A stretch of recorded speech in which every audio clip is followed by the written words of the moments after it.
As rumors grow that Ripple and the SAC are getting closer to a settlement, this is big news in the world of cryptocurrencies. Recent court decisions and changes in regulations are some of the main things that point to a possible end to a long-running legal fight.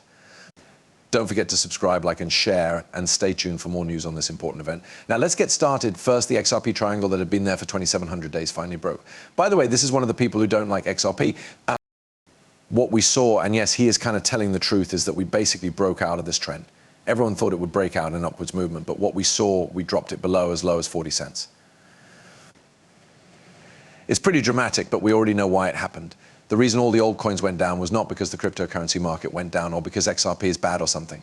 Only Bitcoin managed to stay strong, falling to 60,000 and now holding at 64,500,000. Right now, Bitcoin is one of the most stable and important cryptocurrencies, but that won't last for long. I think it will be around a year, and then XRP will start to make moves. Also, the settlement between Ripple and X is likely to happen in 2 days, since everyone is waiting for news on April 16th. XRP market every week. No changes were made to XRP. And there's not much that can be done to freak out. Long-term support is seen every day at 35 cents to 40 cents. The chances of reaching that level get smaller every day, just like I said in January. Every week, Fibonacci numbers show what to expect on the way up in possible convergence. The first is a trend line that goes back to 2013. I think XRP will soon meet this again around 5.30. The top rising trend line is where XRP should aim to go next. There is a trip on the monthly chart. Bear for a cause.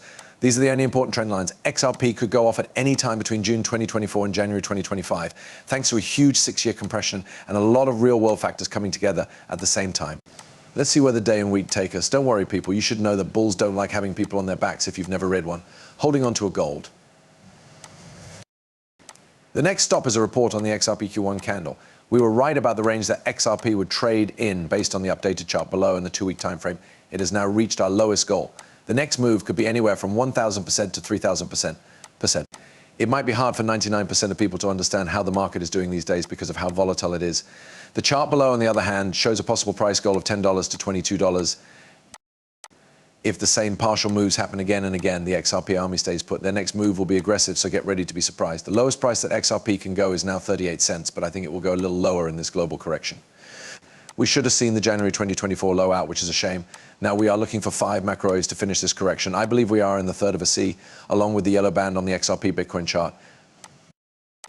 It's true that you only live once. We've just crossed into the yellow band, which is big news. Yesterday was a nervous time, especially for newbies who may or may not have seen it as a chance to buy something that would change their lives. If the XRP army doesn't change, will pump so hard that you'll wish you had bought at these prices. It is likely that Ripple and DSAC have made test settlements as experts.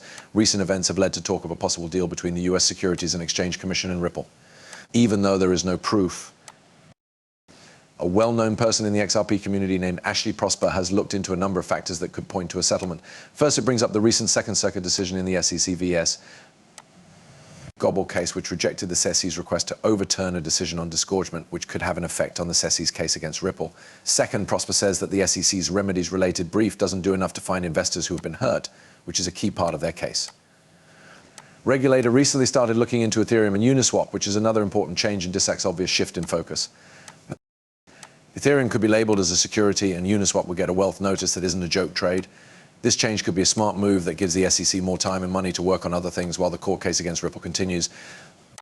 Ashley Prosper brought up other possible causes, such as a court order, a settlement, and a meeting that supposedly happened on March 29th, exceeding the expected length of time. Even though there aren't many details available yet, the longer session could be seen as a good sign for peace talks.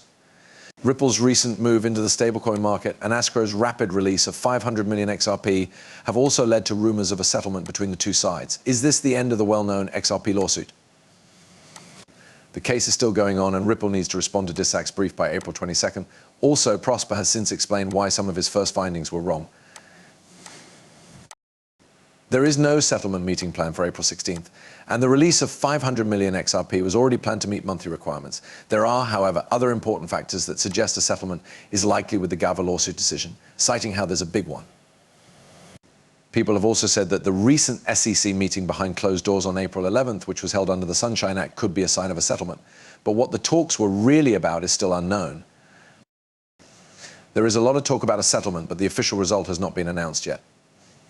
The next answer from Ripple and any new information from the SEC will be very important for figuring out the SEC's path. But a well-known person in the community thinks Ripple has only a 40% chance of getting a good settlement, and some people think the CC might not pay. We are now up to date on the news about the SEC, and more is coming up right now. Thus, Ripple presents a native landing protocol plan for XRP Ledger. David Schwartz is very positive about the proposal because it works without middlemen, which encourages more people to have access to and understand money. Ripple, a company that works with blockchain technology, has proposed a system that would let XRP Ledger users land on it directly. This project is led by developers Vito Tumas and Anshul Malhotra. Its goal is to change decentralized finance by making it possible to directly borrow and lend digital assets. A Ripple CDO named David Schwartz was very positive about how the protocol might affect the functionality of the XRP Ledger. In a recent blog post, Schwartz talked about how happy he was that the XRP Ledger native landing protocol plan was being looked over and given feedback. If passed, this could give the XRP Ledger a new use. It was the goal of the plan that there would be no middleman, which would lead to more financial inclusion and procession. If you add this landing protocol to the original decentralized exchange of XRP Ledger, Schwartz thinks it will help make financial services more accessible and clear. Important facts about the XRP Ledger landing protocol in the plan: there are three main requirements. One of them is a pseudo account which connects one account to many ledger entries. It lets you handle the balance and give out the tokens that have been issued. With XLS65D, the idea of a single asset tokenized pool makes it easy to handle an asset pool with a single tokenized asset. The last part is XLS60D, which makes the original XRP Ledger landing protocol.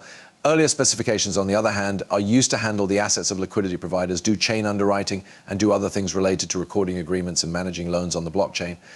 Because of these traits, liquidity providers can profitably add fungible tokens to landing pools. The pool delegates are in charge of these pools and raise money and keep an eye on loan conditions. Lenders and pool representatives agree on loan terms off-chain, and then those terms are recorded on-chain. Pros and possible future users' fixed-term loans with set terms are possible with the native landing protocol. Unique risk management solutions know this, so there's no need for promised safety. For more people to use the XRP Ledger system, this makes the protocol safer and more appealing to other users. The protocol can also be expanded and changed because it is modular.